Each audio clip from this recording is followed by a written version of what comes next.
What's up, guys? Today I'm going to draw some inspiration from my Amazon merch Facebook group, and I'm going to answer probably the most common question that pops up there. Also, this question tends to pop up in comments on YouTube and anywhere else you can imagine. Is this niche safe? In this video, I'm going to show you how to answer that question, so let's get straight to it. So a couple weeks ago in my top 5 niches of the week video, I recommended the June 23rd weird holiday called Let It Go Day. And then when I was looking for a picture, I realized Let It Go are lyrics to a popular song from the Disney movie Frozen. So why don't we use that as an example to see if this niche is okay? I think this is a good one. And I honestly don't know the answer. We're going to do it in real time. The first thing I'm going to do is I'm going to go to tmsearch.uspto.gov. I'll put all of the steps in the description so that you can follow along. I'm going to click basic word mark search, and then I'm going to type let it go. Enter. All right, now here's a little hack because there are quite a few records. I like to hit Control F. I don't know if this works on Mac. I know it works on Windows. And I'm just going to type let it go. Now it'll highlight in yellow whenever there's a match, but here's the thing, it needs to be an exact match. So if it says like let it go LLC, well, we don't need to worry about that. Let it go, let it flow, we don't need to worry about that. Oh, here are some exact matches, but here's the thing. This reg number column, the second column, is empty, which means these are not registered trademarks, which means we don't even have to worry about it. If they don't have a number under the reg column, we do not need to worry. All right, let's keep scrolling. Is there anything at all that we need to worry about? Nope, it does not look like it. So does that mean we're in the clear? I recommend taking one more precaution. So we'll go to the search merch tool, and here I will type let it go, and then I'll click search t-shirts.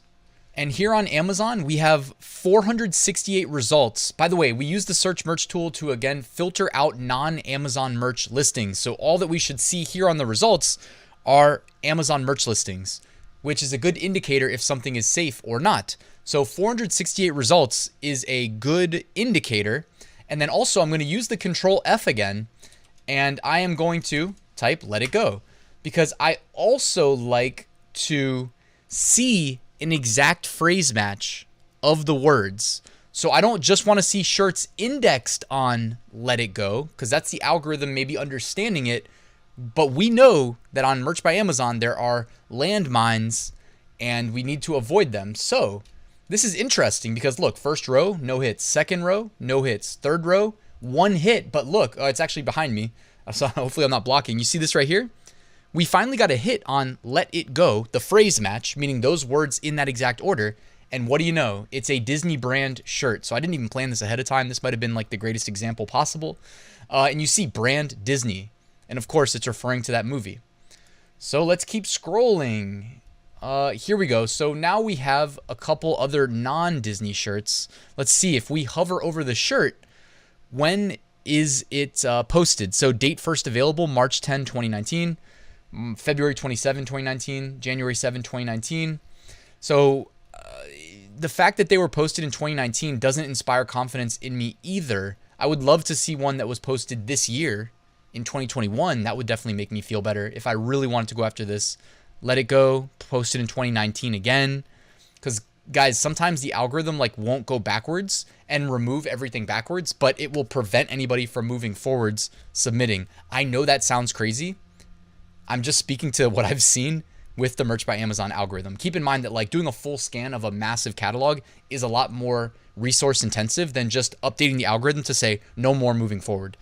I don't know for sure if that's what they did here, but just having gone through page 1, I do not feel confident at all whatsoever uploading a shirt that says let it go. And when I say a shirt that says, what I really mean is what the algorithm's going to catch is if you put it in your title, your bullets, your description, your brand, that's what'll get you rejected in this case. So my initial inclination when I did that top 5 niches of the week video, and then I put a cross through it and I said, guys, this is a holiday, but I don't think it's safe.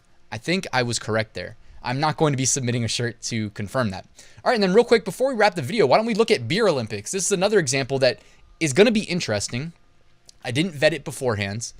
I was inspired because my sister wants to throw a Beer Olympics party on July 4th. I don't know if I'll make it because my girlfriend's birthday is the next day, so we'll see what happens. Hopefully I'll get to go, but you know how it goes. Anyways, I'm sure July 4th will be a good time. So same process. Go to Trademarks, tmsearch.uspto.gov, basic word mark, and type in Beer Olympics. Okay, when it takes you immediately to the record, that means that there's only one record found. And you can see right here, live dead indicator is dead. That tells us all we need to know. Next thing, before we submit anything, put it in the search merch, hit search t-shirts, and we see 118 results, but we know not to just trust that. So let's do again, Control F, Beer Olympics, 1 match, 2 match, but those are not on shirts. So first row does not have any matches. Second row does have matches. When are they posted? 2020 and 2020. Interesting. But not many matches. Here's another one posted in 2020. But yeah, overall, guys, I think there's only these 3 matches, 1, 2, 3. That does not inspire confidence in me for moving forward with Beer Olympics. So guys, in summary, what did we really do to validate here? We checked the trademark database and we went and actually looked at the marketplace we intend to sell on. Now, the example I used here was Merch by Amazon, because I think everybody watching this probably knows that is where you're going to find the strictest approval/disapproval algorithm and the strictest content policy. Now, lots of other websites have a content policy written down, but they don't enforce it algorithmically, and they pretty much don't, if we talk about Redbubble, sometimes you'll get products removed, but it is not common. And even less common on eBay or Etsy, who both have their content policies yet don't really enforce it. So that, by the way, that's not me suggesting to break the content policy. It's just me suggesting to be familiar with the marketplaces you intend to sell on, okay? And over time, you will get more and more familiar. But in the case of Amazon, guys, you do want to, at a minimum, check the trademark database and then check Amazon. Also, a quick note, you also should strongly consider checking international trademark databases if you intend to push to the international markets, which a lot more people can do now. If I see more and more people in the Facebook group getting their accounts upgraded so that they can push to all products in all marketplaces, which is awesome. I want you to take advantage. But if you're on the fence about something that maybe will get you in trouble in one of those international trademark databases, then you should absolutely look at them. And as a shortcut, and I didn't actually plan to show this, but you can actually use Flying Research and you can do trademark searches here and it will return international trademarks.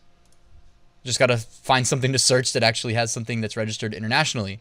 Okay, so I typed in unicorn. Under office, you can see GB is Great Britain, EM is Europe, GB, United Kingdom, DE, Germany, US is US. So WO is world. Okay, so if you need a shortcut for doing international trademark searches, Flying Research is where I go to do mine. I'll put a link in the description. Also, shout out to them. They do sponsor the weekly giveaways. Speaking of weekly giveaways, you can enter my free weekly print-on-demand giveaway. 2 winners are selected every Sunday. There's a link in the description. It takes like 10 seconds to enter. This week sponsored by Merch Titans, Upload Automation, Merch Ninja, Research Tools, All Sunsets, Premium Graphics, and Bubble Scout, the only Redbubble niche research and validation tool. Again, you'll find a link in the description to the giveaway. Also in the description, I wrote a very thorough free mini course that'll get you started with the Printful Etsy integration. 1 lesson delivered to your email inbox each day. You can take advantage of that in the description, and you'll find a link to my Print on Demand Facebook group in the description, guys. And one last thing, I guess we got to get the rest of the business out the way. I did write a full Print on Demand course. It's over 100 lectures. It's literally a full knowledge transfer from me to you. I've been working a lot behind the scenes recently on updating it and adding new content. If you join, you get access to everything from the past and everything in the future. So check that out, guys. Thank you so much for watching. If you learned anything, please, all I ask, hit that like button. And if you're not subscribed and you want to do that, that would be greatly appreciated. But have a good day, guys.